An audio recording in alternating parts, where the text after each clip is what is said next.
ദീപാവലി യാത്ര അതാണ് കേട്ടോ ഞാൻ ഈ ട്രിപ്പിനിട്ട പേര്. ശനിയും ഞായറും തിങ്കളും അടുപ്പിച്ച് മുടക്കം കണ്ടപ്പോൾ എന്തായാലും ഒരു യാത്ര പോകാമെന്ന് തീരുമാനിച്ചു. പതിവുപോലെ ഗ്രൂപ്പിലിട്ടു. എല്ലാവരും റെഡിയായി.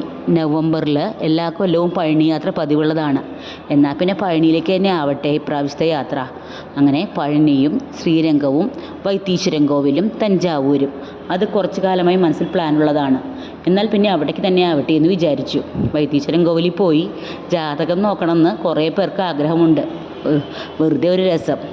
എന്നാൽ അങ്ങനെ തന്നെ ഞങ്ങൾ വെള്ളിയാഴ്ച വൈകിട്ട് 6 മണിയോടുകൂടി കൊടുങ്ങല്ലൂർ അമ്പലത്തിൽ എല്ലാവരും ഒത്തുചേർന്നു. ഭഗവതിയെ തൊഴുത് യാത്ര തിരിച്ചു. 1:30 ആയപ്പോഴേക്കും ഞങ്ങൾ രാത്രി പഴനിയിലെത്തി റൂമെടുത്ത് വിശ്രമിച്ച് കാലത്തെ തന്നെ ഭഗവാനെ മല കയറി. എല്ലാ പ്രാവശ്യവും ആന കയറുന്ന വഴിയിലൂടെ കയറുന്നെങ്കിലും ഇപ്രാവശ്യം സ്റ്റെപ്പ് കയറിയപ്പോൾ കുറച്ച് ബുദ്ധിമുട്ടുണ്ടെങ്കിലും സാരമില്ല എന്ന് വിചാരിച്ച് മുകളിലെത്തി. ഓരോ കൊല്ലവും ചെല്ലുന്തോറും നമ്മുടെ വയസ്സ് കയറി വരികയാണല്ലോ. നമ്മൾ എത്ര ചെറുപ്പം എന്ന് പറഞ്ഞാലും അതിൻ്റെ ബുദ്ധിമുട്ട് കയറ്റത്തിൽ കാണുന്നുണ്ട്.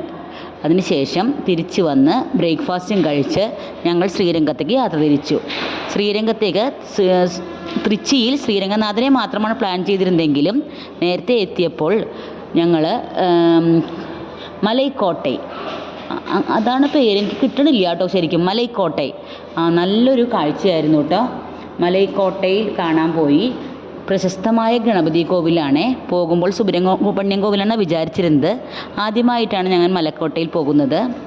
ശരിക്കും പറഞ്ഞാൽ കോട്ട പോലെ മലയുടെ മുകളിൽ, അതാണ് മലക്കോട്ടൈ. അടിയിലും ഗണപതി, മുകളിലും ഗണപതി, നടുക്കുള്ള ക്ഷേത്രത്തിൽ ശിവനും പാർവതിയും. ഏറ്റവും മുകളിലെത്തിയാൽ തൃച്ചി പട്ടണം മുഴുവനായും കാണാം. ശ്രീരംഗനാഥനെയും വേറൊരു കോവിലും കൂടി പറഞ്ഞു, പേരെനിക്ക് ഓർമ്മ കിട്ടുന്നില്ല കേട്ടോ. അഖിലാണ്ടേശ്വരിയാണ് പ്രതിഷ്ഠ. ധാരാളം ക്ഷേത്രങ്ങളുള്ള നാടാണല്ലോ തൃച്ചി. അങ്ങനെ തൃച്ചിയിൽ മലൈക്കോട്ടയിലും പോയി. രാത്രി 8 മണിയോടുകൂടി ഞങ്ങൾ തിരിച്ചെത്തി. അത്താഴം കഴിഞ്ഞു, റൂമിലെത്തി. ഇനി കിടക്കാനുള്ള പ്ലാനാണ്. രാവിലെ 4:30 തന്നെ ശ്രീരംഗനാഥനെ തൊഴാൻ പോകണം. ശ്രീരംഗനാഥനെ തൊഴുത ശേഷം വൈത്തീശ്വരൻ കോവിലിലേക്കാണ് യാത്ര. അപ്പോൾ ശ്രീരംഗനാഥനെ കണ്ട വിശേഷവും വൈത്തീശ്വരൻ കോവിലിലെ വിശേഷങ്ങളുമായി നാളെ വരാം കേട്ടോ. Okay, good night.